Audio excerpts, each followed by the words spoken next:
오늘은 마가복음 13장 성경 공부를 하겠습니다. 우리 다 같이 한 목소리로 1절부터 시작.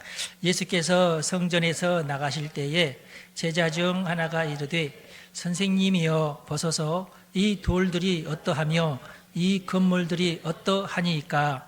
예수께서 이르시되 내가 이 큰 건물들을 보느냐? 돌 하나도 돌 위에 남지 않고 다 무너뜨려지리라 하시니라. 예수께서 감람산에서 성전을 마주 대하여 앉으셨을 때에 베드로와 야고보와 요한과 안드레가 조용히 묻되 우리에게 이르소서 어느 때에 이런 일이 있겠사오며 이 모든 일이 이루어지려 할 때에 무슨 징조가 있사오리까. 예수께서 이르시되 너희가 사람의 미혹을 받지 않도록 주의하라. 많은 사람이 내 이름으로 와서 이르되 내가 그라 하여 많은 사람을 미혹하리라. 난리와 난리의 소문을 들을 때에 두려워하지 말라. 이런 일이 있어야 하되 아직 끝은 아니니라. 민족이 민족을, 나라가 나라를 대적하여 일어나겠고 곳곳에 지진이 있으며 기근이 있으리니 이는 재난의 시작이니라. 너희는 스스로 조심하라. 사람들이 너희를 공회에 넘겨주겠고 너희를 회당에서 매질하겠으며 나로 말미암아 너희가 권력자들과 임금들 앞에 서리니 이는 그들에게 증거가 되려 함이라. 또 복음이 먼저 만국에 전파되어야 할 것이니라. 사람들이 너희를 끌어다가 넘겨줄 때에 무슨 말을 할까 미리 염려하지 말고 무엇이든지 그때에 너희에게 주시는 그 말을 하라. 말하는 이는 너희가 아니요 성령이시니라.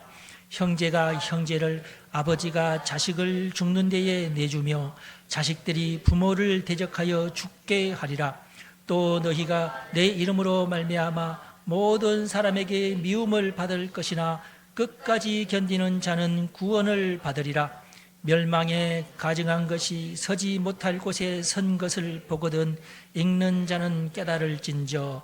그때에 유대에 있는 자들은 산으로 도망할지어다. 지붕 위에 있는 자는 내려가지도 말고 집에 있는 무엇을 가지러 들어가지도 말며 밭에 있는 자는 겉옷을 가지러 뒤로 돌이키지 말지어다. 그날에는 아이벤 자들과 젖먹이는 자들에게 화가 있으리로다. 이 일이 겨울에 일어나지 않도록 기도하라. 이는 그 날들이 환난의 날이 되겠음이라. 하나님께서 창조하신 시초부터 지금까지 이런 환난이 없었고 후에도 없으리라. 만일 주께서 그 날들을 감하지 아니하셨더라면 모든 육체가 구원을 얻지 못할 것이오늘 자기가 택하신 자들을 위하여 그 날들을 감하셨느니라. 그때에 어떤 사람이 너희에게 말하되 보라 그리스도가 여기 있다, 보라 저기 있다 하여도 믿지 말라. 거짓 그리스도들과 거짓 선지자들이 일어나서 이적과 기사를 행하여 할 수만 있으면 택하신 자들을 미혹하려 하리라. 너희는 삼가라. 내가 모든 일을 너희에게 미리 말하였노라. 그때에 그 환난 후 해가 어두워지며 달이 빛을 내지 아니하며 별들이 하늘에서 떨어지며 하늘에 있는 권능들이 흔들리리라. 그때에 인자가 구름을 타고 큰 권능과 영광으로 오는 것을 사람들이 보리라. 또 그때에 그가 천사들을 보내어 자기가 택하신 자들을 땅 끝으로부터 하늘 끝까지 사방에서 모으리라. 무화과 나무의 비유를 배우라. 그 가지가 연하여지고 잎사귀를 내면 여름이 가까운 줄 아나니 이와 같이 너희가 이런 일이 일어나는 것을 보거든 인자가 가까이 곧 문 앞에 이른 줄 알라. 내가 진실로 너희에게 말하노니 이 세대가 지나가기 전에 이 일이 다 일어나리라. 천지는 없어지겠으나 내 말은 없어지지 아니하리라. 그러나 그날과 그때는 아무도 모르나니 하늘에 있는 천사들도 아들도 모르고 아버지만 아시느니라. 주의하라. 깨어있으라. 그때가 언제인지 알지 못함이라.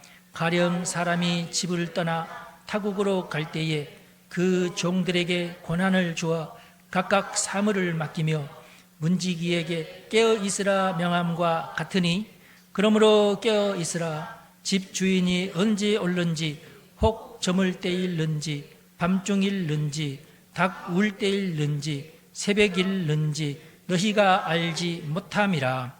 그가 호련히 와서 너희가 자는 것을 보지 않도록 하라. 깨어 있으라. 내가 너희에게 하는 이 말은 모든 사람에게 하는 말이니라 하시니라. 아멘. 여러분, 오늘은 종말론에 관련된 것인데요. 문자적으로 그러니까 이 글을 역사적으로 이것을 해석하지 말고 어떤 것은 문학적으로 해석하고 어떤 것은 역사적으로 해석하고 각각 그 구절마다 해석하는 방향이 다르다. 예를 들어서 역사적으로 해석했는데 잘 안 맞는다 그러면 그건 역사적으로 해석하면 안 되는 거예요. 아시겠죠? 근데 이게 안타까운 일인데 마가도 당시에 이것을 어떻게 내가 해석할까 하는 어떤 기준이 없어요. 마가 자신도. 그러다 보니까 짬뽕을 해서 넣을 수밖에 없습니다. 이 13장 안에다가 다. 그런데 어떤 것은 그때 당시에 이루어질 일이 있고 어떤 것은 세상 종말에 이루어질 것들이 있어요. 그러니까 여러 가지 방법으로 이것을 해석을 해야 된다 하는 것을 먼저 말씀을 드립니다. 그러면은 오늘은 그래서 여러 가지가 한꺼번에 이렇게 계시되었다 하는 것을 미리 말씀을 드립니다.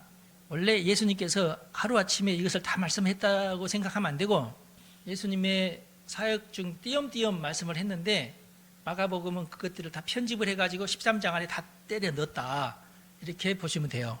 여러분 같았으면 안 그러겠어요? 여러분들도 그러겠죠? 성전으로 가실 때에 맨 먼저 성전 파괴에 대한 예언입니다. 이것은 그러니까 역사적으로 해석을 해야 돼요.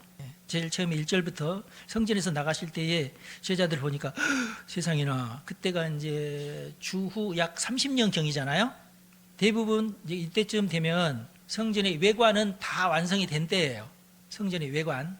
근데 당시에 이제 로마식 그 건축 기법을 사용을 해서 돌들을 잘 깎아가지고 쫙 올렸으니까 너무 이제 위대하고 헤롯이 자기의 그 위용을 뽐내기 위해서 솔로몬의 성전과 같이 나는 만들어야 된다 이런 어떤 마음으로 이렇게 지었기 때문에 잘 지었어요. 멋있게.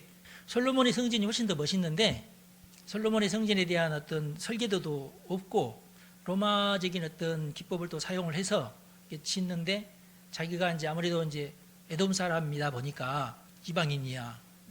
자존심 상하게 이방인이 우리 왕이 되다니 이것 때문에 기분이 많이 나빠 있으니까 유대 민족들을 좀 아우르려고 막 돈을 막 쏟아 부어가지고 잘 지었어요. 인기를 얻기 위해서. 그 성전입니다. 이 돌들을 보니까 너무 예쁘네요. 지금 제자들이 세상에나 이거 어떻게 이렇게 만들었지?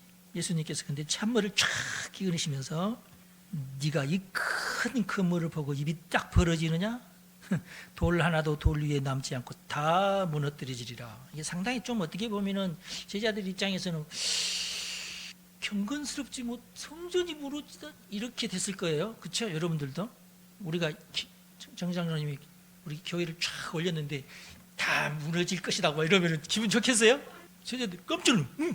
주님이 어떻게 저런 이렇게 된 거예요. 그러고 나서 감람산에 이제 성전산이 있고 성전이 이제 이렇게 산처럼 생긴 데를 깎아가지고 성전을 지었거든요. 성전산이에요. 동쪽이 요단강 쪽이고 서쪽이 지중해 쪽입니다. 성전산 동쪽인 요단강 쪽으로 좀 더 올라가는 산이 그 산이 감람산입니다. 그 감람산 위에 올라가서 성전을 내려다 보면서 이제 말씀을 하신다 그 말이에요. 감람산에서 성전을 마주 대하며 앉으셨어요. 그리고 조용히 묻되 어느 때에 이런 일들이 이루어지고 어떤 징조가 있습니까? 그렇게 물어봅니다. 그래서 첫 번째로 예수님께서 그러면은 내가 말할 테니까 잘 들어라. 사람의 미혹을 받지 않도록 주의해야 된다. 어중이 또중이들이 말하는 이런 말을 너희들이 절대 들어서는 안 된다. 그런 얘기예요. 내 말만 들어라. 이제부터 이 말만 할 테니까. 그러니까 여러분들도 모든 이단이 하는 말은 다 차단하고 특별히 이만 이놈은 절대로 안 됩니다. 3만이가 와도 절대로 안 돼요. 예수님의 이 말씀 마가복음 13장만 믿으십시오. 아셨죠? 네. 최초의 원복음이에요. 마가복음 13장이. 많은 사람이 내 이름으로 와서 내가 예수다고 하면서 사람들을 미혹할 것이다. 절대 속지 마라. 난리와 난리 소문을 듣게 될 테인데 두려워하지도 마라. 이런 일은 있어야 되는데 아직 끝이 아니다. 그러니까 전쟁 때문에 두려워하지 마라. 지금도 전쟁 중이잖아요. 인류의 역사사는 전쟁사다. 하나님은 전쟁을 가지고 인류를 심판하신다. 그 얘기예요. 민족이 민족을, 나라가 나라를, 곳곳에 지진이 있으며 기근이 있으리라. 이것은 근데 재난의 시작이다. 근데 기근은 옛날부터 있었고 지진도 옛날부터 있었고, 근데 우리는 지금은 뉴스 때문에 여기저기서 지진이 있는 걸로 알고 있죠. 그죠? 그러니까 여기에서 말하는 이 지진은 앞으로 지진이 급속도로 더 많아지면은 그러면 종말인가? 아시겠죠? 예. 일본에서 지진 났다. 종말인가 봐. 아니다. 아시겠죠? 이번에 미얀마에서 지진 아니에요. 아직 종말 아니에요. 동시다발적으로 전 세계적으로 막 지진이 막 일어나면은 이제 시작이다. 그렇게 생각하면 됩니다. 그래서 이런 사소한 것에는 놀라지 마라. 그런 말씀입니다. 끝이 아니라는 거예요. 재난의 시작일 뿐이다. 그것도 몇 년마다 한 번씩 인도네시아에서 이번에 지진 났네. 그건 아니다. 동시다발적으로 여러 군데에서 지진이 날 때 이제부터 시작인가 보다. 그러면 돼요. 그 다음에 성전에 대한 얘기를 좀 한다면은 제가 성전 그림을 제가 가져왔어요. 짠. 이게 성전입니다. 이게 성전이 아니라 이것은 지금 현재 통곡의 벽입니다. 통곡의 벽. 이쪽이 아니라 저쪽 통곡의 벽 그 뒤편에는 지금 이슬람 성전이 있고, 저것은 성전이 아니고 이슬람이 만든 것이고, 이슬람 시대에 사람들이 이 통곡의 벽 앞에서 막 토라를 외우면서 이렇게 기도하고 자기의 소원을 쪽지도 찍어가지고 그 돌 틈 사이에다가 집어넣고 하는 일을 하고, 여기는 이제 관광지가 됐어요. 그래서 이 성전은 언제부터 건축하기 시작했냐? 헤롯이 BC 20년부터 건축을 하기 시작했어요. 스룹바벨이 세운 성전은 좀 초라했어요. 헤롯이 초라한 성전을 싹 밀어버리고 새로운 돌로 성전을 쫙 세운. 근데 그게 이제 안 남아 있어요. 이제 사진은 그때 안 찍어놨으니까. 근데 굉장히 어마어마하게 큰 성전을 세웠다. 이 성전이 AD 68년에 완성이 됩니다. 68년에 완성을 하고 2년 뒤 70년에 완전히 무너집니다. 아깝죠? 헤롯의 그 아들 헤롯 말고 최초의 헤롯 대왕이 BC 4년 예수님이 태어나고 약 한 8년 정도 흐른 다음에 주 건축물은 다 완성이 돼요. 그렇게 해서 그러면은 24년 만에 성전이 완성이 돼. 굉장히 오랜 기간이죠. 그런 다음에 64년까지 내부 장식을 하고 외부 장식을 하고 그런 인테리어, 아우테리어를 했어요. 그게 64년까지. 그 다음에 내부 장식은 특별히 금장식, 금을 펴서 또 정교하게 그것을 이렇게 조각을 해가지고 그 벽돌 안을, 성전 안을 전부 금으로 쫙 둘렀어요. 대단하죠? 아주 얇게 했겠죠? 얇게 해도 그게 얼마야. 사실은 그 금 때문에 성전이 완전히 다 무너져요. 무슨 일이 일어나냐면은 헤롯 땅이 있고 젤롯 땅이 있고, 젤롯 땅은 질롯이라고 하는 영어 단어가 뭐냐면 열정적인이라는 뜻이에요. 열심 있는, 그러니까 애국심이 불타오르는 자들을 말합니다. 젤롯. 헤롯 땅은 헤롯을 왕으로 세우려고 하는 운동이고, 젤롯 땅은 헤롯이 아니라 우리는 무조건 로마하고 전쟁을 해야 된다 하는 열심이 있는, 그래서 우리가 독립을 차지해야 된다. 헤롯도 얘는 이두메 사람이니까 안 되고, 우리 유대 민족이, 우리 민족주의자들이 완전한 독립을 우리가 쟁취해야 된다. 이렇게 하면서 이 사람들은 암살자들, 독립군들, 우리나라로 치면 독립군들이었어요. 근데 어떤 폭력 혁명 단체들이죠. 이 사람들은 유대인 지도자들, 이놈들 다 썩었다, 오용이다, 이 사람들은 앞제비들이다, 로마의 앞제비들이고, 이건 나라의 독립에 대해서는 일절 생각도 않고 자기들 밥그릇만 안전하다고, 이놈들은 매국노들이다, 이 젤롯 땅이 이 나라의 정권을 잡고 해야 된다. 그런데 자기들은 숫자가 너무 적으니까 이 젤롯 땅이 한 1200명? 그 수준이었어요. 그러니까 할 수 없이 다시 에돔으로 가가지고, 에돔에서 우리가 힘을 합해서 저 나쁜 놈들을 몰아내자, 저 일본 놈들을 다 몰아내자, 뭐 이런 식으로 해서 한 1000몇백 명을 같이 데리고 성전을 먼저 점검을 합니다. 그게 한 67년도인가 막 이런 시기예요. 그러니까 성전이 다 완성하고 난 다음에, 아마 그 날짜가 정확하지 않아요. 아마 제 짐작에는 성전이 다 완성된 다음이지 않을까 싶어요. 이렇게 무장혁명 단체가 그 총독이 이끄는 로마 군대를 쳐부수고 성전을 장악을 합니다. 성전을 장악하고 사두개인들, 바리새인들을 전부 몰아내고 자기들이 성전의 주인이 돼버려요. 그래서 아까 우리 몇 절에 보면은 멸망에 가증한 것이 14절에 멸망에 가증한 것이 서지 못할 곳에 선 것을 보거든 읽는 자는 깨달아라 말이거든요. 유대에 있는 자들은 산으로 도망해라 그거예요. 멸망에 가증한 것이 서지 못할 곳에 선다는 얘기는 성전 안에 멸망에 가증한 것이 선 것을 보거든 빨리 깨달아라, 알아채라 그 말이에요. 그때는 너희들이 도망할 때다. 아시겠죠? 이 젤럿 당들은 유대인들이라 그렇게까지는 안 했는데 에돔에서 온 자들은 성전을 존경하지 않아요. 이 에돔에서 온 자들이 성전을 장악하고 나서 심지어는 성전 안에 들어가서 자기도 하고 거기를 무기 창고로 사용하기도 하고 막 그랬어요. 그러니 성전을 완전히 이건 뭐 군대 막사로 사용을 해버렸으니까 성전 안에서 막 살았어요. 그러니까 얼마나 유대인들 입장에서는 저 죽이길 놈들이 이렇게 되겠어요. 네.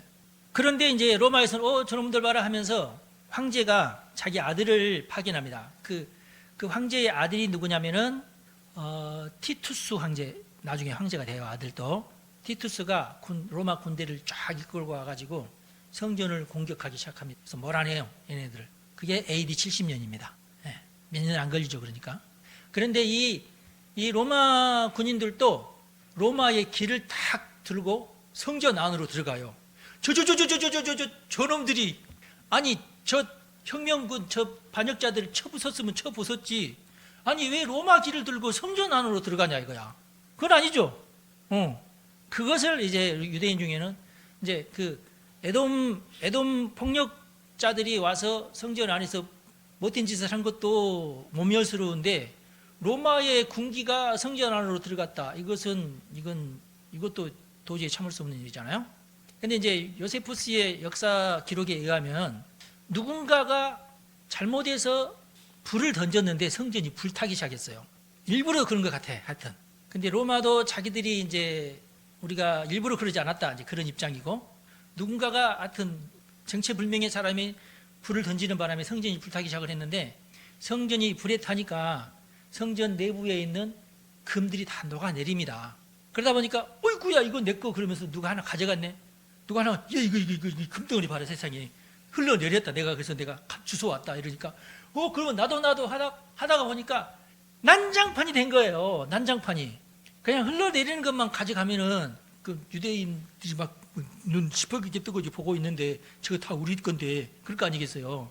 어디 감히 성전의 것을. 근데 한두 명이 그러면 모를까. 여러 명이 달려들면은 누가 한 줄 누가 알아. 근데 저 의회치는 아직 안 떨어졌네. 그럼 저 의회치를 어떻게 할까? 그래서 성전을 파괴하기 시작합니다. 여러분, 금덩어리 때문에 로마 군인들이 성전이 다 달라붙어 가지고 먼저 죽는 자가 인자잖아. 돌 하나도 돌 위에 남지 않도록. 그 예언이에요, 이게. 뭐 때문에 그 돌멩이에 그 감싸 있는 이제 불타 가지고 달라붙어 있을 거 아니에요. 그걸 뜯어내서 자기가 일단 뜯어내면 내 것이니까. 티투스 장군이 야, 다 모아 이러겠어요? 그럼 당신이 그런 망치질 하든지 뭐 나 안 주웠는데요 이러면 끝나는 거 아니야. 그렇게 해서 전부 다 금덩어리를 싹 이렇게 해버리고, 그리고 그 성전터를 완전히 회파시키고 거기에 이제 그 황제 신상을 세웠답니다. 황제는 그때 당시에 신이었거든요. 그러니까 황제를 숭배하는 제사를 그곳에서 드렸대요. 이제 그게 이제 예수님께서 말씀하신 멸망에 가증한 것이 서지 못할 성전에 선 것을 보거든 도망가라 그거예요. 그런데 이런 역사가요. 그러니까 성전이 더럽혀진 것이 어떻게 보면은 에돔 사람들의 성전 난입으로부터 시작하잖아요. 그 뒤로 한 2년 후에 그 로마 황제 신상이 섰으니까 도망갈 수 있는 시간은 2년이에요. 2년. 근데 예수님의 말씀에 보면은 너무 빨리 도망가라고 지금 돼 있잖아요. 지붕 위에 있는 자는 내려오지도 마라. 그럼 어떡하라는 얘기야? 지붕에서 바로 도망가라. 지붕에서 내려오지 말고 바로 도망가라. 아마 지붕이 이렇게 산이니까 이쪽은 그냥 지면이고 이쪽은 좀 높은 여기 지붕에서 바로 뛰면은 뛰어갈 수 있는 그 지붕이 있었겠죠. 그러니까 그렇게 해서 도망갈 수 있으면 빨리 집으로 내려오지 말고 도망가라. 그건 급하게 도망을 가라. 그런 얘기거든요. 집에 있는 무엇을 가지고 가려고 막 들어가지도 말고, 밭에 있는 자는 옷 벗어놓고 밭을 매다가 내 옷이라도 입고 가지, 그러지 마라. 그 정도로, 그러니까 이것은 그러니까 사실적으로 해석하면 안 되고 그만큼 급하게 도망을 가라는 어떤 문학적인 어떤 의미로 읽어야지, 진짜로 가서 옷 가지고 가지 말라는 얘기는 아니라 급하게. 그러니까 도망갈 수 있는 기간이 한 2년이나 되잖아요. 그러니까 미리 그런 증상이 나타나거든. 성전이 해파되기 시작하고 성전이 이렇게 어떤 모멸당하기 시작하네. 그럼 빨리 집 팔아야 되겠다. 아시겠죠? 집부터 팔아야지. 안 그러겠어요? 빨리 전세금부터 빼야지, 얼른. 그 얘기예요. 근데 이것은 우리한테 해당되는 말이 아니고, 앞으로 우리에게 닥칠 것은 성전 회파가 아니고, 우리에게 닥칠 것은 뭐예요? 그냥 종말이에요. 그러니까 이 15절, 16절, 17절 이런 구절들은 우리에게 해당되는 말이 아니에요. 아셨죠? 그런데 많은 목사들이 이것까지도 우리가 당할 거라는 듯이 얘기하잖아요. 아니다 하는 거예요. 아이 베인 자들은 화가 있으리라. 왜 화가 있을까요? 아이 베지 말란 얘기가 아니라 아이 베면은 잘 도망가기 힘들다는 얘기예요. 그러니까 미리부터 애 베지 말라는 얘기는 아니에요. 그런 사람들은 좀 힘들 거라는 그런 얘기예요.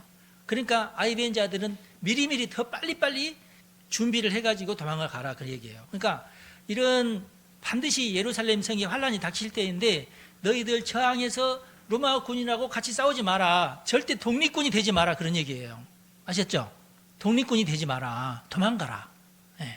이 일이 겨울에 일어나면 어떻겠어요? 얼마나 추워.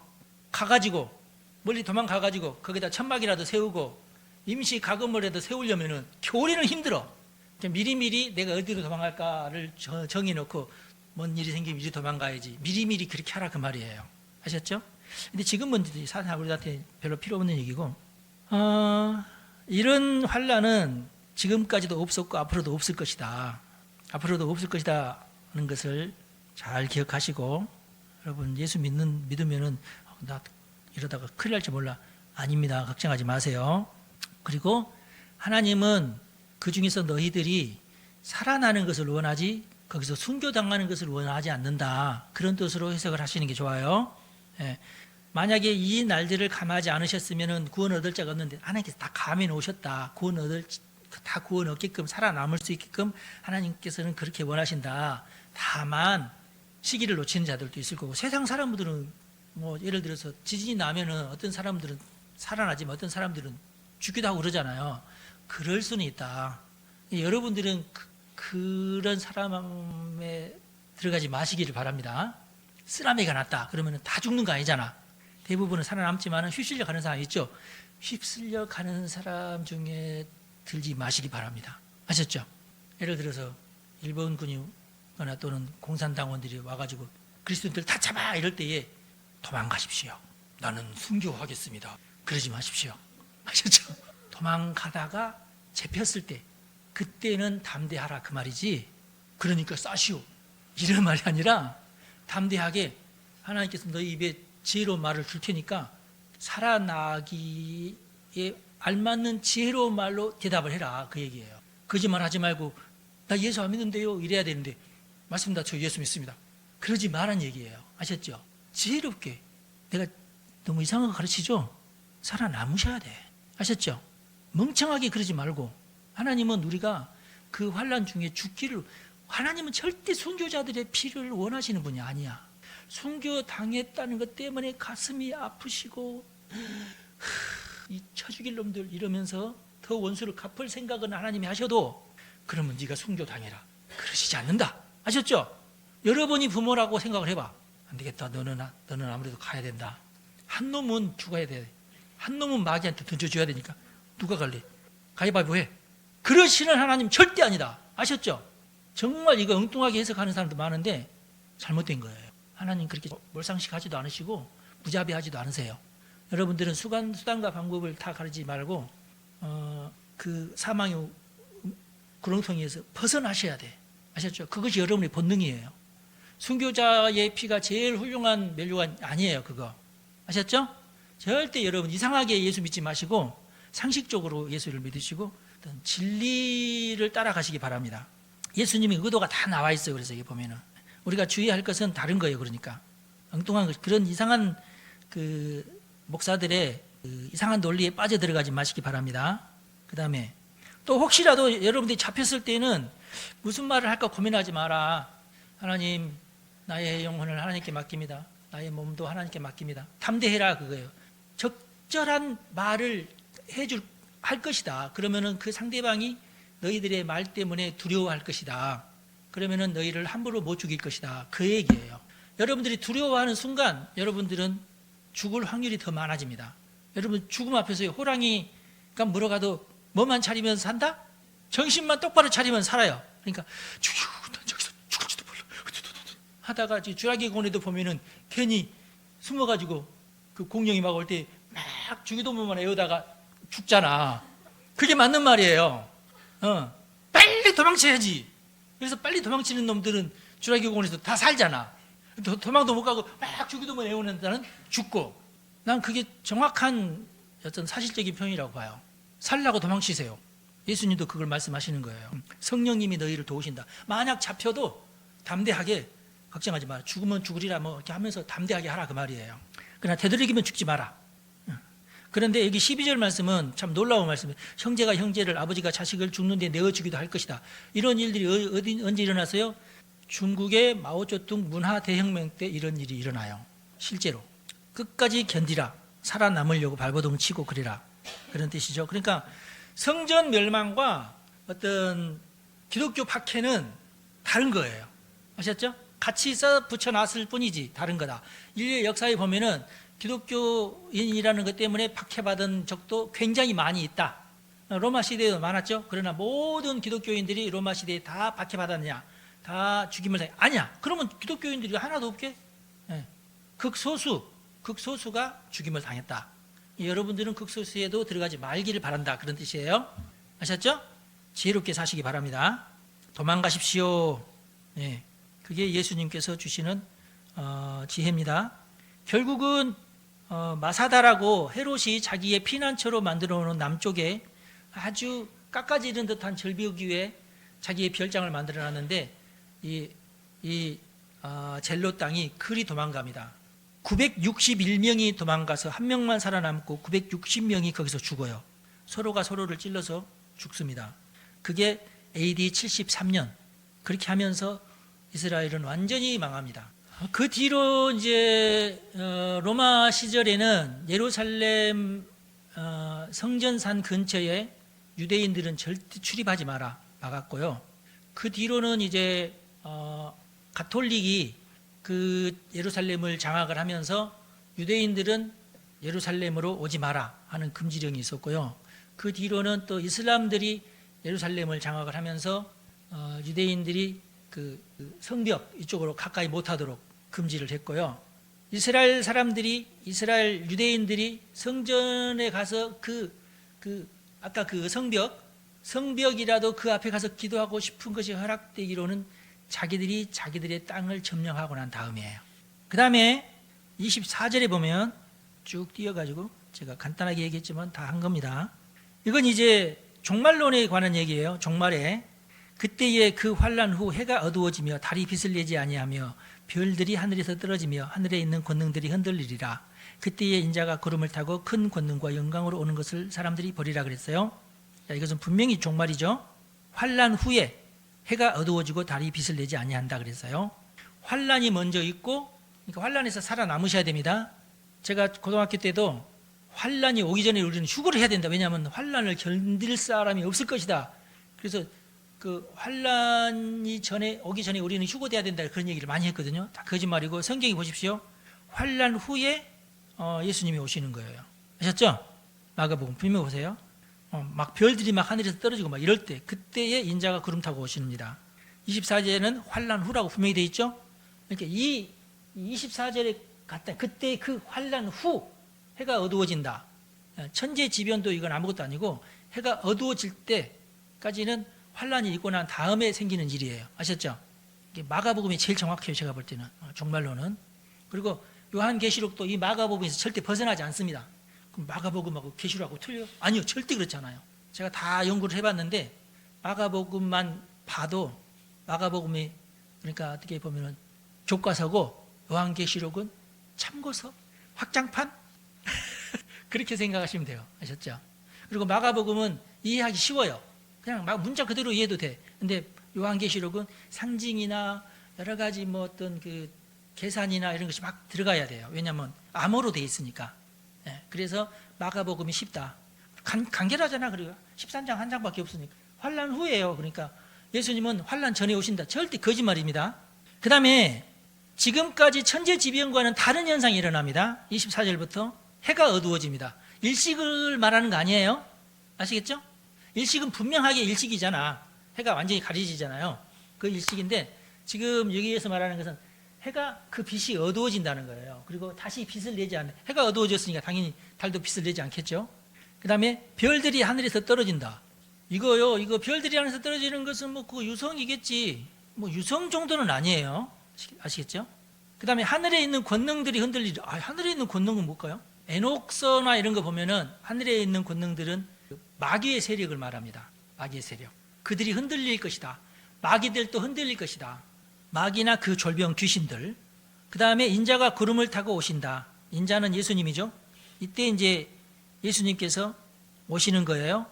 그러니까 지금까지는 24절, 25절이 인류의 역사상, 지구 역사상 한 번도 일어난 적은 없어요. 그러니까 확실하니까 예루살렘 성전의 멸망과는 완전히 달라요, 지금. 그런데 이것을 전부 한 곳에 모아놨을 뿐이에요. 이것은 이제 세계 종말을 의미하는 겁니다. 근데 이걸요, 예수님께서 구름을 타고 오시는데 큰 영광과 권능 가운데 오십니다. 이제는 아기의 모습으로 오지 않고 어떤 나귀를 타는 겸손한 분으로 오시지 않고 권능으로 왕으로 오신다. 그 말이에요. 영광 가운데 오신다. 그 다음에 더 핵심적인 것은 뭐냐면 사람들이 보리라 그랬어요.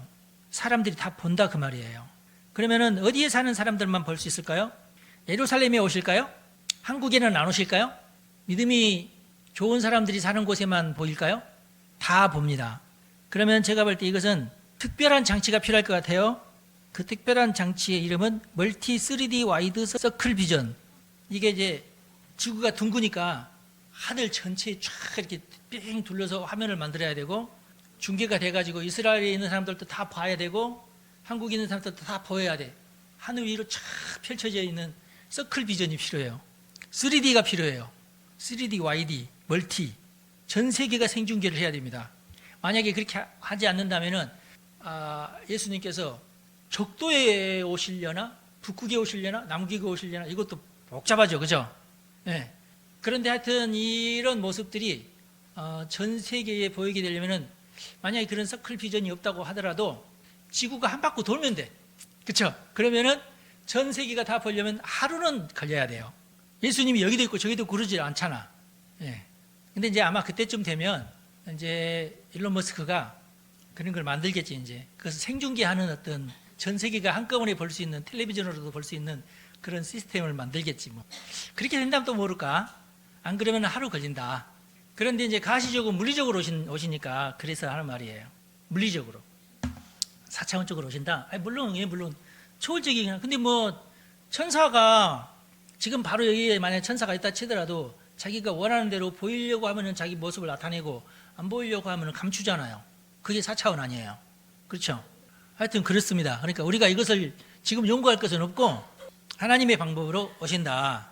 그 다음에 27절에 보면은 이제 휴거에 대한 얘기가 나오죠. 그가 천사들을 보내어 자기가 택하신 자들을 땅 끝으로부터 하늘 끝까지 사방에서 다 모을 것이다. 여러분 휴거 되시기 바랍니다. 어떻게 사람을 그렇게 하늘로 쭉 뽑아 올리느냐. 내가 볼 때는 일론 머스크가 예수님 오시기 전에 이미 개인 비행체를 만들지 않을까. 그것도 무인 비행체. 지금 이미 그 무인 자동차는 지금 나왔잖아요. 얼마든지 가능하다, 이제 그런 얘기 드리려는 거예요. 그 다음에 이제 비유를 또 말씀하셔요. 예수님 비유 좋아하시니까 28절에 보니 무화과 나무의 비유를 배워라. 그 가지가 연해지고 잎사귀가 나면은 여름이 가까운 걸 너희들이 알지 않느냐. 그와 같이 29절 이와 같이 무화과 나무의 비유와 같이 이런 일이 일어나는 것을 보거든 인자가 가까이 오셨구나. 근데 이런 일이 일어나는 것은 언제라고요? 네, 여기 보니까 해가 어두워지는 것. 환란이 있고 난 다음에 해가 어두워질 것, 달이 빛을 내지 않을 것, 그리고 별들이 하늘에서 떨어질 것, 하늘에 있는 권능들이 흔들릴 것, 귀신들이 다 혼비백산할 것, 그런 뜻이에요. 그때에 인자가 구름을 타고 오신다. 그러니까 여러분들이 가장 쉽게 볼 수 있는 것은 이제 그날 또 이렇게 날씨가 흐리면 어떡하지? 곤란하네. 뭐 알아서 하겠지 뭐. 그 해가 원래의 빛이 아니라 태양의 빛이 어두워지면 달도 어두워진다는 얘기예요. 그렇죠? 이것은 전체적으로 굉장히 핵심적인 현상이잖아요. 그러니까 이 현상은 전 세계가 하루 동안에 다 알게 되는 현상이에요.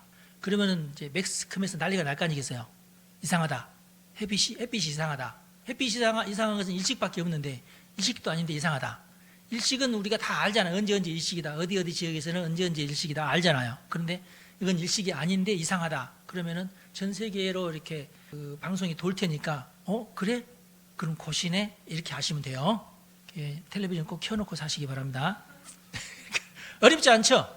어렵지 않아요. 우리나라에서는 어두워도 다른 곳은 안 어두울 그 비가 안 올지 몰라요. 그러니까 다 이게 인터넷으로 다 알려지니까 금방 우리가 알게 된다. 그러면 빨리 준비를 하시라. 그런 뜻이에요.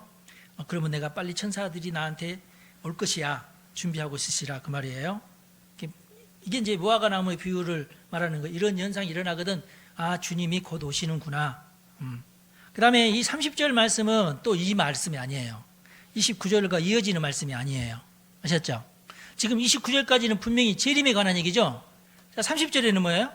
이 세대가 지나가기 전에 이 일이 다 일어나리라. 이 일이 뭐예요, 그러면? 이건 재림이 아니죠.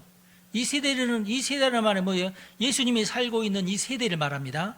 한 세대를, 예수님 시대에는 한 세대를 40년으로 보고 있어요. 그럼 예수님이 이 말씀을 한 세대로부터 40년 이후죠. 그럼 무슨 일이 일어난 거예요? 성전 멸망이에요. 이해가 되시죠? 네. 여러분이 이 30절 말씀을 읽고 난 뒤로 40년 후에 예수님이 오시는 게 아니에요. 예수님께서 이 말씀 하시고 난 뒤 40년이 되기 전에 이 일이 이루어진다는 거예요. 예수님께서 하실 때는 AD 30년에서 33년 사이예요. 그러면은 30년 더하기 40 하면은 70년입니다. 정확하게 들어지죠? 그러니까 30절 말씀은 29절 말씀과 상관이 없어요. 그런데 마가가 그것을 알았을까요? 마가는 몰랐지. 그냥 종말에 관한 내용과 예루살렘 멸망에 관한 내용을 같이 30장에 그냥 집어넣어 놓은 거예요. 그냥 자기도 모르지. 네. 이게 언제 일어날지는 아무도 모르죠. 그리고 당시 팔레스타인에 있는 예수 믿는 사람들은 예수님이 곧 오실 줄 알았어요. 예수님께서 승천하실 때에 계속 하늘을 보고 있었어요. 가셨으니까 이제 내려오실 때가 됐는데, 이게 하나님 만나고 그래 1시간 접전하시고 내려오실 때가 됐는데 하고 계속 하늘만 보고 있으니까 답답해서 천사들이 내려와서, 얘네들아 너희들 뭐 하냐? 잠깐만요, 비켜요. 예수 곧 오실지 모르는데 왜 그러셔요? 돌아가라. 아셨죠? 당시에 예수님께서 승천하셨을 때 그 제자들은 계속 하늘을 보고 있었던 이유가 뭐예요? 예수님이 이제 1시간 후에 오실지 몰라. 예수님이 하나님과 접견하고 이제 오실 거야. 그거 기다렸던 거예요. 그러니까 이걸 뭘 말하느냐면은 예수님이 승천한 즉시 예루살렘에 있는 성도들은 예수님이 재림할 걸 기다리고 있었다. 근데 마가는 여기 보면 너의 한 시대가 지나지, 그러면 예수님께서는 성전이 회파된 다음에 내려오실런가 보다. 아시겠죠? 그래서 이것을 이렇게 묶어놓은 겁니다. 그 마가의 심정을 여러분들이 이해하시라 그 말이에요. 아셨죠? 믿든지 말든지가 아니에요, 여러분. 분명하게 이 두 가지가 지금 이렇게 교차해서 지금 마가도 모르는 일이니까 지금 이런 현상이 일어나는 겁니다. 그 다음에 이제 32절 말씀은 그러나 그날과 그때는 아무도 모르나니 하늘에 있는 천사도 아들도 모르고 아버지만 아시느니라. 아들도 하나님이시잖아. 어떻게 아들이 모를지, 모른 척 하신다는 얘기인가? 그런 뜻은 아니죠. 예수님께서는 정말 모르실 거예요. 왜냐하면 이것을 결정하시는 분은 하나님이시니까. 이것도 우리가 예수님이 하신 말씀 그대로를 믿으셔야 됩니다. 그리고 예수님도 절대로 하나님께서 어떻게 하실지를 알려고 하지 않으실 거예요. 지금쯤 예수님께서 아버지 진짜 어떤 방법으로도 사람 못하게 할 테니까 저한테만 알려주시면 안 돼요? 그러시는 예수님 아니실 거다. 본인이 하신 말씀 있잖아. 그러니까 하나님이 그건 결정하신다. 아무도 모른다. 그래서 주의하고 깨어 있어야 됩니다. 깨어 있게끔 하려고 이런 말씀하신 거예요. 그러니까 깨어 있으십시오. 그러려면은 이건 무슨 말이냐면 너희의 경건을 유지하고 있어라 그런 뜻이 되겠죠. 이것도 똑같은 교훈이죠. 깨어 있으라는 말이에요. 언제 올지 모른다 그 말이죠. 여기 보면은 주인이 언제 올지 모른다. 그러므로 깨어 있으라. 아무도 너희들은 모른다. 그러니까 호련히 와서 갑자기 우리가 준비하지 않았는데 갑자기 올 것을 대비해라. 그러면 너희들이 얼마나 창피하겠냐 그런 뜻이에요. 귀중한 손님이 오시기로 했는데 기다리다가 아이 모르겠다 하고 벗고 자고 있어. 그러면은 정말 내가 이제 왔다 그러면 후다닥 일어나서 아이고 잘못 아이고 그러실 거냐 그거예요. 그러지 말고 깨어 있어라. 영적으로 깨어 있으라 이 말은 정말 밤에 잠자지 마라 그 말이 아니라 영적으로 깨어 있어라. 경건을 계속 유지하고 있어라. 그런 뜻으로 해석해야 됩니다. 이 말은 모든 사람에게 하는 말이니라. 그러니까 당시에 예루살렘에 사는 사람에게 뿐만이 아니라 오늘날 우리에게도 하는 말이고 믿지 않는 사람들에게도 하는 말이다. 그런 뜻이에요. 믿지 않는 사람이 깨어서 기다릴 수는 없겠지만은 하여튼 모든 사람에게 내가 공통적으로 하는 말이다. 깨어 있어야 된다. 깨어 있읍시다. 오늘은 여기까지 하겠습니다. 정말로는 제가 볼 때 간략하게 얘기하는 게 최고입니다. 간략하게 얘기해도 다 모든 것이 다 포함돼. 다 보셨죠? 13장 안에 다 들어가 있다고. 여기에서 더 많은 것 뭐가 필요 없어요. 그러면 율법주의에 빠집니다. 기도하겠습니다. 하나님 감사합니다. 예수님께서 마가복음 13장을 통해서 우리에게 아주 귀중한 경건의 도리를 말씀해 주셨으니 우리 성도들을 기억하여 주시고 이 말씀을 기억하고 삶 속에 실천할 수 있도록 은총을 베풀어 주십시오. 우리는 다 깨어서 경건하여서 오실 예수님을 맞이하는 신부의 도리를 다 이행하는 성도들이 되게 하여 주옵소서. 우리 주 예수님의 이름으로 기도합니다. 아멘. 여러분 축복합니다.